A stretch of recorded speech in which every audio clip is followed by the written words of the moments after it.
পাশের কদম গাছে বসে কতটিয়া আমার মনে কষ্ট দিয়া করে করলা বিয়া বন্ধু রে।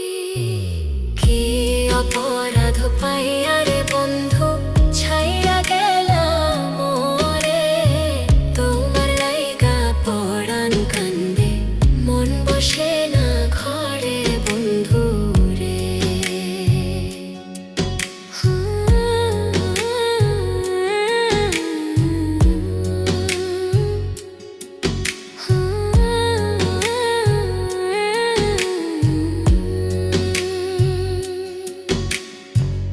তুমি এখন সুখে আছো নতুন সাথী পাই, জানুয়ারি জানে না বছরটা কিভাবে কাটবো, কিন্তু ডিসেম্বর তো জেনেছে বছরটা কিভাবে কাটিয়েছে।